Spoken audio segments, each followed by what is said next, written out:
23 वर्ष शासन काल भितरे आज ओडिशा रे गोटे विचित्र दृश्य देखा मिलूँ।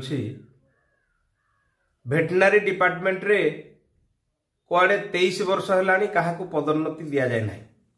सारा ओडिशार प्राणी चिकित्सक माने आज आंदोलन रे बसछंती, समस्ते स्ट्राइक रे अछंती। किंतु गोटे पटे 23 वर्ष शासन काल भितरे ओडिशा रे चाकरी करुथुवा ओडिया लोकन को तांकु हक दिया जाउ नहीं। आउ गोटे पटे अण ओडिया व्यक्ति विशेष ओडिशा को चाकरी करने को आसी आज ओडिशार सर्वे सर्वा साजिछंती। 4.5 कोटी ओडिया मालिक हवा को चेष्टा करुछंती। तेणु बंधुगण ओडिया मानकर हित पाई 4.5 कोटी ओडिया हित पाई आम मान को समस्त को रास्ता को बाहर को पड़ो। ये सरकार बदलवा दरकार। ये बीजेडी सरकार दुर्नीति रे लिप्त सरकार। ये बीजेडी सरकार ओडिशा रे बदलवा दरकार। समस्तंकर प्रयास रहू। ये सरकार निश्चित भाव में 2024 रे बदलिबो।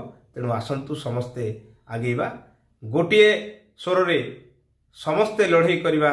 ये सरकार बदलवा दरकार।